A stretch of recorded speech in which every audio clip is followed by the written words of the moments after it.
ആഗോള അയ്യപ്പ സംഗമം എന്ന പേരിൽ ഒരു വലിയ മാമാങ്കം നടത്തി 7 കോടി രൂപ ആണ് ചിലവാക്കിയേക്കുന്നത്. അത് ട്രാവൻകൂർ ദേവസ്വം ബോർഡിൻ്റെ പണമാണ്, അതിൻ്റെ ചിലവിലാണ് നടത്തുന്നത് എന്നൊക്കെ പറഞ്ഞു. പക്ഷേ അതിൻ്റെ പരസ്യമൊക്കെ PRD കൊടുത്തേക്കുന്നത് കണ്ടപ്പോൾ നമ്മുടെ ബഹുമാന്യനായ ബഹു എന്ന് പറഞ്ഞില്ലേ വലിയ പ്രശ്നമാണ് കേട്ടോ. ഇന്നലെ ശ്രീ TK പത്മനാഭൻ്റെ ഒരു പ്രസ്താവന വന്നു.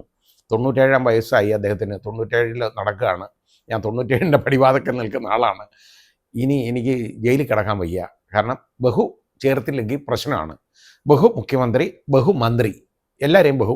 അതുകൊണ്ട് ഞാനും ഈ പെട്ടെന്ന് പറയാൻ ഇച്ചിരി കൂടെ ബുദ്ധിമുട്ടുണ്ട്. അതുകൊണ്ട് ഞാനും ബഹു എന്ന് ചേർക്കുകയാണ്. ബഹു മുഖ്യമന്ത്രി നടത്തിയ ഒരു വലിയ മാമാങ്കം, അദ്ദേഹത്തിൻ്റെ പരസ്യം ഒക്കെ കൊടുത്തു. ആദ്യം ബഹു മുഖ്യമന്ത്രിയുടെയും പിന്നെ ബഹു വാസവൻ മന്ത്രിയുടെയും പടങ്ങളാണ് അതിൽ കൊടുത്തിരുന്നത്. പിന്നെ തോന്നി അയ്യപ്പനെ ഒഴിവാക്കിയത് ശരിയല്ല എന്ന്, അതുകൊണ്ട് വാസവനെ അങ്ങ് ഒഴിവാക്കി ക്ഷമിക്കണം, എപ്പോഴും ഓർക്കാതെ പറയാനൊക്കെ തന്നെ ബഹു വാസവനെ ഒഴിവാക്കി അയ്യപ്പനെ അതിൽ പ്രതിഷ്ഠിച്ചു. അങ്ങനെ ആയിരുന്നു അത് കൊടുത്തേക്കുന്നത് ഗവൺമെൻറ്റാണ് ഈ പരസ്യം. അപ്പോൾ ഇത് ഗവൺമെൻറ് ഒന്നും ചിലവാക്കിയില്ല എന്നൊക്കെ പറഞ്ഞു കഴിഞ്ഞാൽ കുറച്ച് സംശയം വരും. ഇനി ഈ സംഗമത്തിന് അത് വൻ വിജയമായിരുന്നു എന്നാണ് നമ്മുടെ ബഹു വാസവൻ മന്ത്രിയും പിന്നെ CPMൻ്റെ സംസ്ഥാന സെക്രട്ടറി ശ്രീ MV ഗോവിന്ദനും പറഞ്ഞേക്കുന്നത്, അവകാശപ്പെടുന്നത്. ബഹു വാസവൻ മന്ത്രി പറഞ്ഞത് 4236 പേരുടെ രജിസ്ട്രേഷൻ ഉണ്ടായിരുന്നു.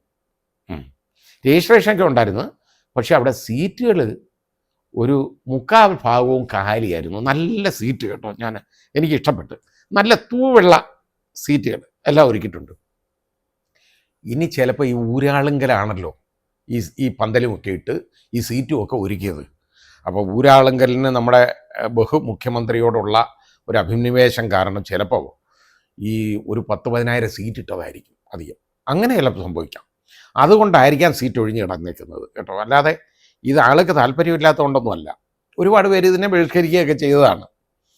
ഇത് എന്തിനാണ് നടത്തിയെന്ന് ചോദിച്ചാൽ വെറും രാഷ്ട്രീയമായിട്ടുള്ള ഒരു ഇടപാട് മാത്രമാണ്.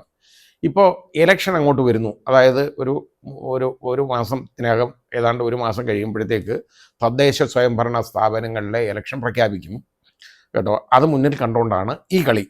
അത് കഴിഞ്ഞിട്ട് ഒരു 6 മാസത്തിനകത്ത് ഏതായാലും നമ്മുടെ സംസ്ഥാന നിയമസഭയിലേക്കുള്ള ഇലക്ഷനും വരും. അപ്പോൾ ഈ അയ്യപ്പനൊരു വലിയ അവശ്യ വസ്തുവായിട്ടാണ് ഇവർക്കങ്ങ് മാറി കേട്ടോ. ഇതുവരെ നോക്കി കുറേ കാര്യങ്ങൾ നോക്കി, മുസ്ലിം പ്രീണനം ഒക്കെ നോക്കിക്കഴിഞ്ഞപ്പോൾ അത് നടക്കുന്നില്ല. അന്നേരമാണ് നമ്മുടെ വെള്ളാപ്പള്ളിയെ കൂട്ടുപിടിക്കുന്നത്. കാരണം വെള്ളാപ്പള്ളി ഈ മുസ്ലിങ്ങളെ ഇങ്ങനെ ശരിക്കും ചീത്ത പറഞ്ഞുകൊണ്ടിരിക്കുകയാണ് പലപ്പോഴും. അതായത് മലപ്പുറത്തുള്ള അവരെ പ്രശ്നമാണ്, മുസ്ലിങ്ങളാണ് എല്ലാ കുഴപ്പങ്ങളുണ്ടാക്കുന്നത്, മലപ്പുറംകാർ തീരുമാനിക്കും, അങ്ങനെ ചെയ്യും, ഇങ്ങനെ ചെയ്യും എന്നൊക്കെ അങ്ങ് പറഞ്ഞുകൊണ്ടിരിക്കുകയാണ് എപ്പോഴും. അപ്പോൾ അയാൾ ഒരു കാര്യം ആലോചിച്ചാൽ മതിയല്ലോ, അയാളുടെ മകനെ അകത്ത് കിടന്നല്ലോ, UAE ദുബായിൽ ഇറങ്ങി വരാൻ വയ്യാതെ കിടന്നു. അപ്പോൾ എനിക്ക് തോന്നുന്നു ഒരു മുസ്ലിമാണെന്ന് തോന്നുന്നു അതിന് പണം അടച്ചത് കേട്ടോ. അതിന് യൂസുഫ് അലി ആണെന്ന് പറഞ്ഞ്, അത് ഇനി മുസ്ലിം ആണെന്നോ അല്ലോ എന്ന് എനിക്കറിയില്ല. ഏതായാലും അതിന് കുഴപ്പമൊന്നുമില്ല. ഈ ഓർമ്മയെങ്കിലും വേണ്ടേ ശ്രീ വെള്ളാപ്പള്ളി, നിങ്ങൾക്ക് ഈ നന്ദിയെങ്കിലും വേണ്ടേ ഈ മുസ്ലിങ്ങളെ തെറി പറയുന്നതിന് നടത്ത്?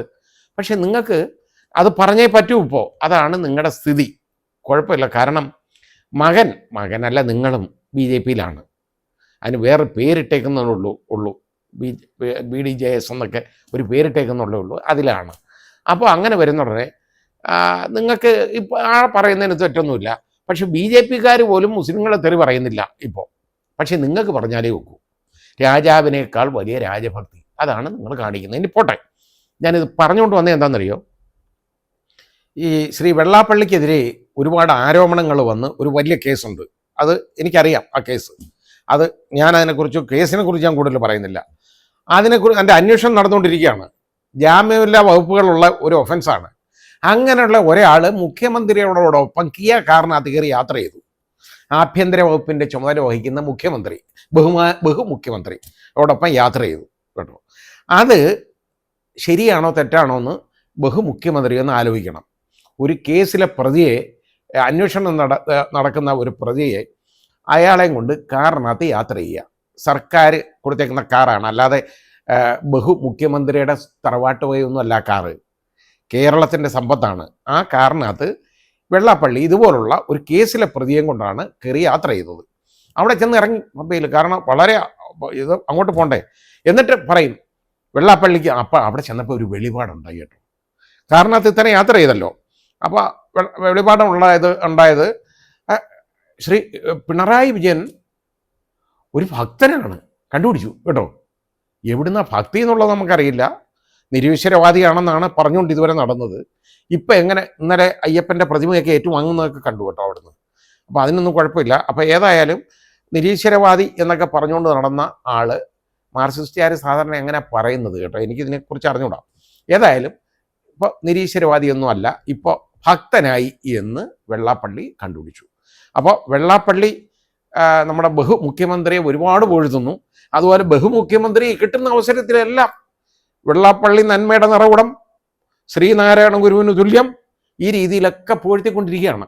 അങ്ങോട്ടും ഇങ്ങോട്ടും പരസ്പരം ഇവരങ്ങ് പൊഴുതും. അതാണ് ഇപ്പോൾ ഇവർ ചെയ്തുകൊണ്ടിരിക്കുന്ന കാര്യം. ഏതായാലും ഇങ്ങനൊരു മാമാങ്കം നടത്തി.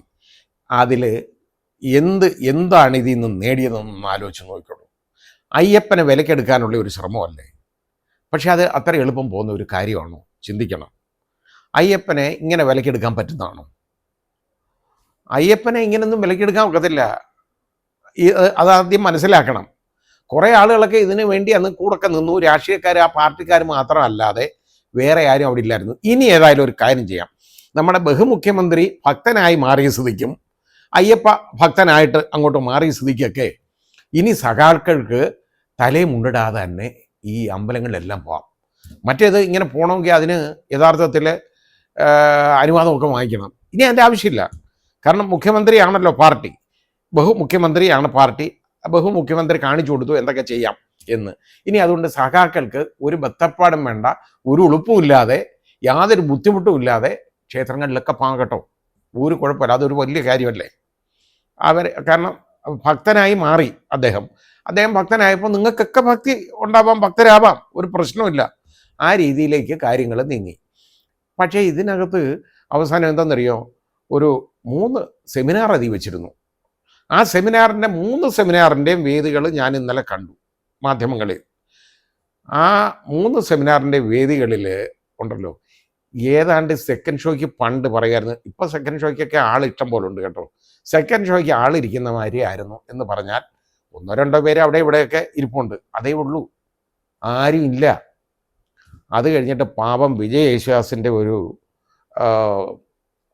സംഗീതം പരിപാടി ഉണ്ടായിരുന്നു കേട്ടോ.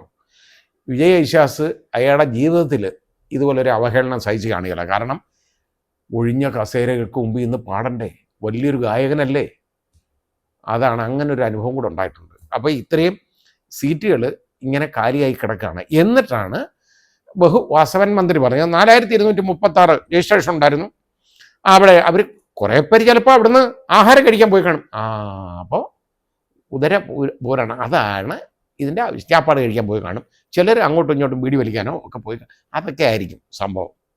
അല്ലാതെ ഏതായാലും കുടുംബശ്രീക്കാരെ ഇതിന് വിളിച്ചുകൊണ്ടിരുത്താൻ പറ്റിയില്ല കേട്ടോ. അത് കാരണം നമ്മുടെ മുഖ്യമന്ത്രി വന്നു കഴിഞ്ഞപ്പോൾ ഇങ്ങനെ ഇത്ര ഒഴിഞ്ഞു കിടക്കല്ലേ, അത് ദേവസ്വം ജീവനക്കാരെയൊക്കെ കൊണ്ടുവന്ന് വരിയായിട്ട് കൊണ്ടുവന്ന് അതിലൊക്കെ കുറച്ചൊക്കെ ഒന്ന് ഇരുത്തി. എന്നിട്ടും രക്ഷയില്ല, ആളില്ലാതെ പോയി. വളരെ വിജയമായിരുന്നു, വൻ വിജയമായിരുന്നു എന്നല്ലേ പറഞ്ഞേക്കുന്നത്. സെമിനാറുകളൊക്കെ വൻ വിജയമായിരുന്നു എന്നാണ് വാസവൻ മന്ത്രി പറഞ്ഞത്. എന്തോ വിജയം എന്ന് ഞാൻ കണ്ടില്ല, എന്തുമായിരുന്നു ഇതുകൊണ്ടുള്ള ഉപയോഗമൊന്നും എനിക്ക് മനസ്സിലായില്ല. ഇനി ശബരിമലയിൽ സ്ത്രീ പ്രവേശനവുമായിട്ട് ബന്ധപ്പെട്ട് സ്വീകരിച്ച നടപടികൾ, അതിനെ സംബന്ധിച്ച് അതിലെ ഉണ്ടായ ആളുകൾക്കുണ്ടായ ഒരു അമർഷം ഒന്ന് ഒഴിവാക്കാൻ വേണ്ടി ആണ് ഇങ്ങനെ ചെയ്തത് എന്ന് പറഞ്ഞാൽ അതിന് നിഷേധിക്കാൻ പറ്റുമോ ബഹുമാനപ്പെട്ട മുഖ്യമന്ത്രി? പറ്റുമെന്ന് എനിക്ക് തോന്നുന്നില്ല. കാരണം ഇതൊക്കെയാണ് നിങ്ങളുടെ ഈ കച്ചവടം. ഇതിപ്പോൾ വന്ന് രാഷ്ട്രീയം ഏതൊക്കെ വിധത്തിലാണ്? രാഷ്ട്രീയത്തിൽ എപ്പോഴും ലൈംഗികത ആ പരിപാടി. ഇപ്പോൾ പാവപ്പെട്ട അയ്യപ്പനെയും കൂടെ വിളിച്ചുകൊണ്ട് വന്ന്, അയ്യപ്പ ഭഗവാനെയും കൂടെ വിളിച്ച് ഇതിനകത്ത് കൊണ്ടുവരികയാണ്. എന്ത് കഷ്ടമാണെന്ന് ആലോചിച്ച് നോക്കിക്കോളൂ.